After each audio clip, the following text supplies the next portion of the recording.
Hey everybody, this is Jonathan Washburn, hashtag the Dean of Mortgages. Today we're going to talk about closing costs. How fun is that?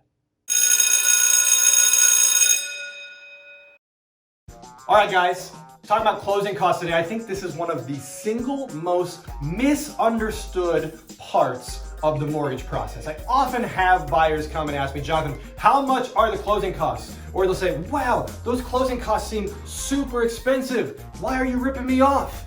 I'll also have realtors call me before they make an offer on a house and say, Jonathan, can you tell me how much the closing costs are gonna be? And oftentimes when I tell them, hey, I think closing costs are gonna be like $5,000, they think, whoa, that's super high. Why are you ripping off my client? Well, here's why. We use the term closing costs as kind of like a catch-all, all-encompassing term to describe all of the costs that come along with buying a home. But it's important to understand that there's actually 3 different types of closing costs, and we need to understand the differences in those closing costs so that you understand exactly what you should be looking for when you purchase a home. All right, so there's 3 types of closing costs. We have prepaid items, we have title fees, and we have lender fees. Now notice that lender fees has an asterisk by it. Why? Because that is the only fee that's going to change from lender to lender.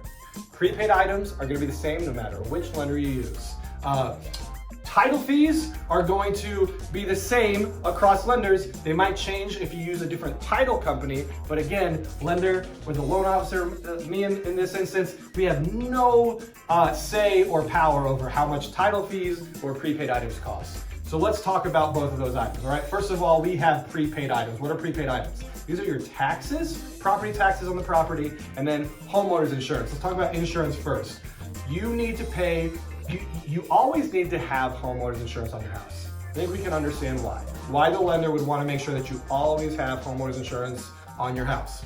What we definitely don't want is someone to say, yeah, I have an insurance policy, and then 3 days after closing, they cancel that homeowners insurance policy. That would not be good for anybody. So because of that, we actually require, and almost all lenders require, that you pay for homeowners insurance up front. So what you do, maybe your homeowner's insurance policy costs $1,000 for a year. You actually have to bring that $1,000 to closing when you close, because you're gonna pay for that entire first year up front. Then every month as you're making payments towards your principal, but also paying your escrow, you're gonna be putting money aside in your escrow account every month. And at the end of year 1, then year 2 of homeowner's insurance is paid.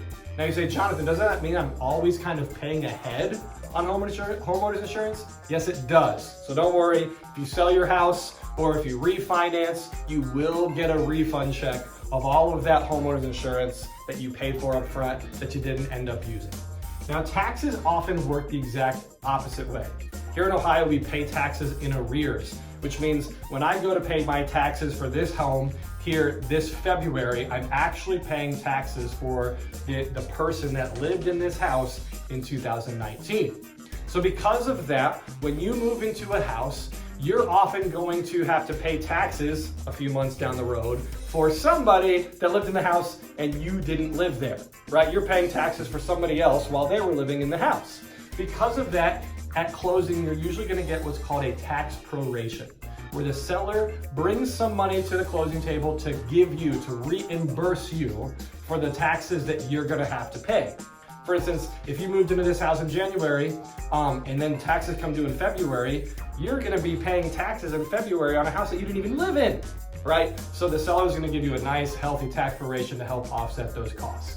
Either way, taxes, the lender, the realtor, the title company, nobody has any power over how much your taxes are. So prepaid items, taxes and insurance are gonna be the same no matter which lender you choose to use. Title fees. This is going to be all up to the title company that you use. Now, title insurance is a really important thing. What else does the title company do? They make sure they look at the house, make sure that there's no tax liens or anything like that you would definitely want to know about up front before you're buying a house. They're basically going to protect you and your rights in the purchase process, all right?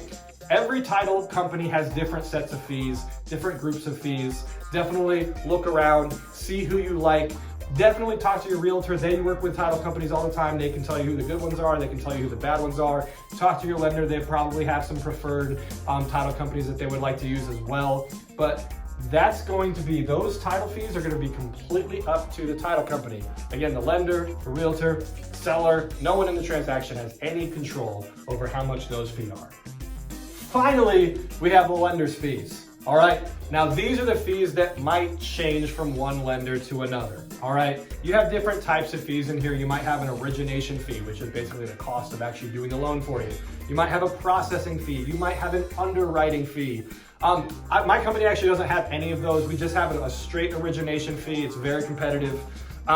There might also be like an administration fee on certain down payment assistance programs.